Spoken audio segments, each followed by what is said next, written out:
आप चाहेंगे तो जरूर आप लड़ेंगे, और ये सही भी, अगर हम चाहेंगे तो हम जरूर चुनाव लड़ेंगे।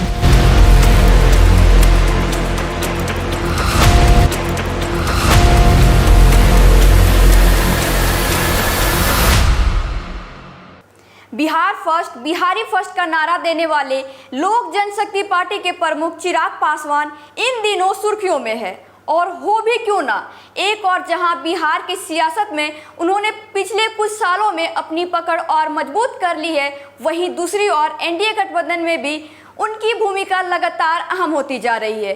चिराग फिलहाल केंद्र में मंत्री है, लेकिन उनके दिल में बिहार है, और इस साल बिहार विधानसभा चुनाव भी है। ऐसे में चिराग के विधानसभा चुनाव लड़ने की खूब चर्चाएं हो रही है। तो हम जरूर चुनाव लड़ेंगे।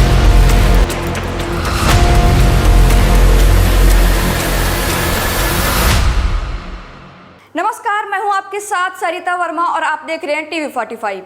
चिराग पासवान बिहार के दिग्गज नेता रामविलास पासवान के बेटे हैं। पिता की विरासत को आगे बढ़ाने के लिए उन्होंने न केवल राजनीतिक में कदम रखा, बल्कि आज बिहार में लोक जनशक्ति पार्टी के सबसे बड़े चेहरे के तौर पर खुद को स्थापित किया है।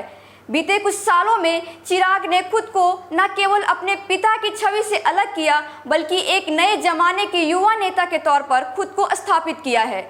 बिहार में बढ़ती बेरोजगारी, पलायन, अपराध, युवाओं के मुद्दे, इन सभी को लेकर उनकी राजनीति की एक अलग पहचान बन गई है।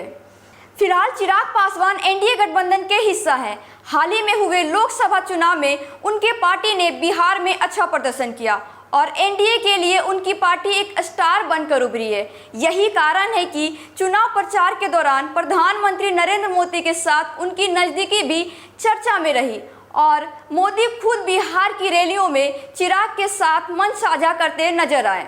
यही नहीं, कई सीटों पर उनकी पार्टी के प्रत्याशियों को बीजेपी का पूरा समर्थन भी मिला। और अब सवाल है, आगे क्या? सूत्रों की माने तो चिराग पासवान बिहार विधानसभा चुनाव में भी बड़ी भूमिका निभाना चाहते हैं। वह बिहार में युवा वोटरों को अपने साथ जोड़ने के लिए काम कर रहे हैं। देखिए, जैसे मैंने कहा, ये मैंने पूरी तरीके से पार्टी पे छोड़ रखा है। अगर पार्टी चाहेगी, और जब मैं कहता हूँ कि पार्टी चाहेगी, तो छूटते ही ये प्रश्न दागा जाता है और कहा जाता है कि भैया आप ही तो पार्टी हैं, आप पार्टी के राष्ट्रीय अध्यक्ष हैं। ऐसे में पार्टी चाहेगी नहीं चाहेगी का क्या मतलब है? आप चाहेंगे तो जरूर आप लड़ेंगे, और ये सही भी, अगर हम चाहेंगे तो हम जरूर चुनाव लड़ेंगे। बट जब हम कहते हैं कि पार्टी चाहेगी, क्यों? क्योंकि पार्टी इस वक्त मंथन कर रही है, सर्वे कर रही है कि क्या मेरे चुनाव लड़ने से मेरी पार्टी, मेरे प्रत्याशियों को ज्यादा लाभ होगा, गठबंधन को ज्यादा लाभ होगा। हमारा लक्ष्य है कि लोकसभा की तरह इस बार भी हम लोग का स्ट्राइक रेट बेहतर रहना चाहिए। और कई बार देखा गया है कि जब पार्टी का कोई बड़े नेता जब खुद आकर चुनाव लड़ते हैं, तो उसमें पार्टी के स्ट्राइक रेट को बेटर करने में मदद मिलती है, गठबंधन का प्रदर्शन बेहतर होता है। तो इन सर्वेस के बाद, मंथन के बाद, अगर पार्टी को ऐसा लगता है कि हमें चुनाव में आना चाहिए, तो जरूर हम लड़ेंगे। इसके साथ ही वह लगातार बिहार सरकार में अपनी पार्टी की उपस्थिति को मजबूत करने की कोशिश में है। ऐसे में बिहार विधानसभा चुनाव में इस बार चिराग की भूमिका अहम रहने वाली है। माना जा रहा है कि एनडीए के भीतर उनकी पकड़ भी अब पहले से कहीं ज्यादा बढ़ गई है, और चिराग की पहली पसंद तो बिहार ही है। ऐसे में चिराग पासवान के बिहार विधानसभा में चुनाव लड़ने की खबरें खूब चर्चाओं में है। हालांकि कौन से सीट से चिराग चुनाव लड़ेंगे ये साफ नहीं है, लेकिन बिहार फर्स्ट, बिहारी फर्स्ट का नारा देने वाले चिराग ने तो इतना साफ कर दिया है कि वो इस बार बिहार विधानसभा चुनाव लड़ेंगे।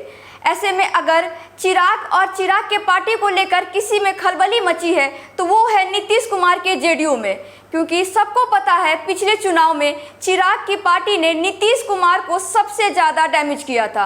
हालांकि इस बार चिराग एनडीए का हिस्सा है, फिर भी राजनीतिक तो राजनीतिक ठहरी। सीएम की कुर्सी की चाह तो हर किसी को रहती है, फिर चाहे वो चाचा हो या भतीजा। अब देखने वाली बात होगी कि चिराग पासवान बिहार की राजनीतिक में आगे आने वाले दिनों में क्या गुल खिलाते हैं। क्या वे अपने पिता की तरह एक बड़े राष्ट्रीय नेता के तौर पर उभरेंगे, या फिर बिहार में अपने दम पर नई लकीर खींचेंगे? फिलहाल के लिए इतना ही। बने रहे टीवी 45 के साथ। नमस्कार।